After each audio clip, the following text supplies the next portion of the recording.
Hi there, in this video I'll be showing you around the Launceston and North East Railway, Tasmania's newest rail experience. This will be a new operation of pedal-powered rail bugs on a previously disused set of tracks on the North East line in Turner Marsh, located close to Launceston. In this video I'll take you on a trip along the line, showing you what it's like to ride along the route, showing you the scenery, operations and the amazing history of the area. I'll guide you through the history of the line and the efforts to restore the line to service. Join me on the Launceston and North East Railway.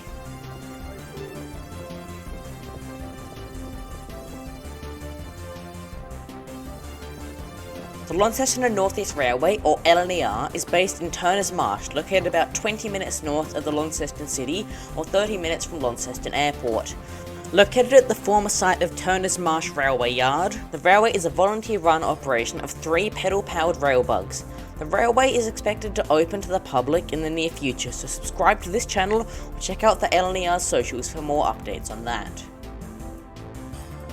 We arrive at Turner Marsh Station, located on the North Eastern Railway line besides Turner Marsh Road, near the former Karula Fire Station.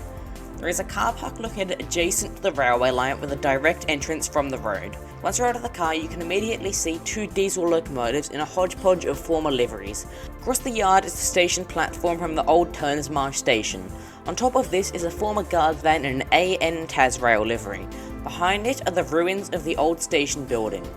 The green shed here is where our trip will begin. This is the railbug shed, where the pedal-powered contraptions are located, and outside of which where the journey begins. The shed is currently in the process of a major expansion, which we can see the foundations of here. Before we head out, I'll explain how you can ride the railbugs. There are 4 seats on each, and they can each carry 2 to 3 adults per vehicle, with the balance able to be filled by children. Only the front 2 seats have pedals, and as a result they also have adjustable seats. The rear 2 seats have leg rests, and all seats have cup holders. These can travel up to 15 km an hour, but past a certain point pedalling has no effect and gravity will be the thing moving you. Top speeds are reached on much of the outbound trip to Waddles Road. While this doesn't seem like much, it really feels fast when you're on board. Most of the line is on a steep gradient, indeed one of the steepest in the North East line, so on the way back there is an electric assist vehicle which will help with pushing railbugs back up the line, so it means the trip is accessible to everyone, not just fit people. Once the L&NER is open to regular passengers, fares will be $35 for an adult, or just $10 for children. Please note children have to be over 110 centimeters to ride the railbugs for safety reasons. We'll head on 2 trips today, the first being now as we ride along in the back to look at the amazing scenery. The trip is about 3 kilometers eastwards from Turner Marsh along the line to Waddles Road in Karula before I return the same 3 kilometers to Turner Marsh. Along the way I'll discuss the history of the line, Turner Marsh and how the L&NER came to be. The North East line opened between Launceston and Scottsdale in 1889, being a 75-kilometre long narrow gauge line winding its way through the hills of the Dorset and Lilydale regions of northeastern Tasmania. It was extended to Branksholme in 1911 and Herrick in 1919. This brought the line to around 130 kilometres in length, a very impressive length for a rural branch line.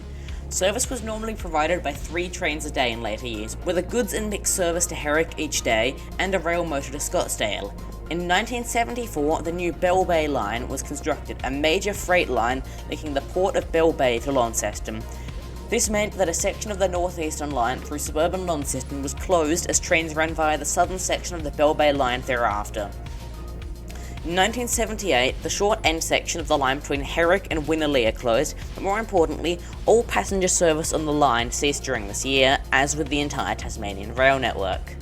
The line continued with fluctuating usage along the outer part of the line for the next few decades, before in 1994 the section of line from L&NER, just outside Scottsdale, to Herrick was permanently closed. Log, clay and fertiliser trains ran over the last few years of the line, mostly to L&NER, before the full extent of the North East Railway was closed and left sitting abandoned in 2004.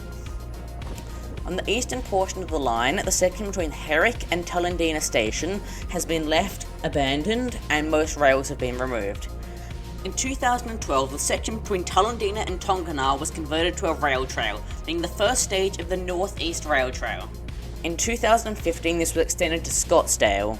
Around the same time, a group called Diesel Traction Tasmania was formed with the intent of preserving numerous diesel locomotives that new rail operator Tasrail was planning on removing.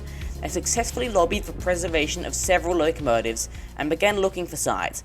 After unsuccessful attempts at Inveresk and Mowbray to set up rail museums, the organisation learned of plans to dismantle the full North East line for a rail trail and decided on preserving the line. Diesel Traction Tasmania rebranded as the Launceston and North East Railway, and over the past decade have been gradually working to bring back service on the line. They have 5 diesel locomotives, 2 of which are at their Turner Marsh site, and have at least over 12 kilometres of track between Turner Marsh and Lilydale stations. The first part of their plan to restore service on the line are the rail bugs, which will provide a much needed source of income and a way to experience the amazing scenery of North Eastern Tasmania. However, this isn't the end of the story. The Dorset Council has been very adamant on ripping up the railway line. While they've been successful in removing the corridor as far as the major town of Scottsdale, their goals are to extend the trail to Waiina, Lilydale and eventually Launceston, which is very dangerous for the future of rail and tourism in northern Tasmania. These sections of line contain amazing bridges at L&NER and Karula, access to the beautiful towns of Labrina and Lilydale, right through the magnificent abandoned railway tunnel in the aptly named town of Tunnel, and through the spectacular Denison Gorge, originally a major destination for day trippers on the line out of Launceston. The next stage aims to convert 66 kilometres of the line between Scottsdale and Lilydale Falls into a cycling trail. This involves removing rails through the Denison Gorge and the iconic tunnel, and does not provide any large community benefit. I talk about this more in another video, linked below, but the trail will largely benefit visitors coming from intra and interstate, and does not help people with limited mobility, minimal free time, lower budgets, or who don't have access to a bike or don't feel like a long walk. The railbugs and in future potential passenger rail service are a more enjoyable and accessible way to indulge in the environments and community of the northeastern districts. Returning to the railbugs, we're at the end of the line at Waddles Road now. This is located at a scenic point at the level crossing with Waddles Road. The railway line continues intact but in a state of limited maintenance and unable to run trains or railbugs between here and Scottsdale. Just down the line is the Karula Bridge, formerly an amazing attraction on the line, being a large bridge over the Pipers River, formerly a trestle bridge but later reconstructed as a concrete pylon structure. The bridge is unfortunately in a significant state of decay and is deemed unsafe for traffic. Returning to the trip, we're going to head back towards Turner Marsh now, and I'm going to explain the state of the line throughout this. Between Tullindina and Herrick, the line sits long forgotten, a line of embankments and cuttings winding its way through farmland. Between Tullindina and Scottsdale, the North East Rail Trail has been constructed, ripping up the rails for a bike track. Between Scottsdale and Lilydale Falls is the proposed Stage 3 of the North East Rail Trail, ripping up the currently disused tracks through the most scenic part of the line for a cycling and walking trail. While this would indeed be a beautiful walk, there are significant issues with the proposal, including length, potential usage, and the plain fact that any heritage rail will provide a more accessible and enjoyable way to experience the line. Despite this, the section is managed by the Dorset Municipal Council for this purpose. Between Lilydale Falls and the town of Lilydale, the line is managed by Tasrail, with no proposed future developments. Between Lilydale and Turner Marsh, the line is managed by the L&NER for Heritage Rail Development. And finally, between Turner Marsh and Coldwater Creek Junction, the line rejoins the operational Tasrail system. It is managed by Tasrail. The L&NER is fighting to keep the rails down along the whole line from Scottsdale to Launceston and to operate heritage rail services there. We're finally back at Turner Marsh now. Unfortunately, this means we've reached the end of the video now. Hopefully this railway will be open in the near future and we'll all be able to experience this amazing trip together. If you want to help the L&NER, go to lner.com.au to support them and check out their work. And subscribe to my YouTube channel for more updates on this and all transport in Tasmania. Thank you very much for watching this video, and I'll see you next time on Tasmanian.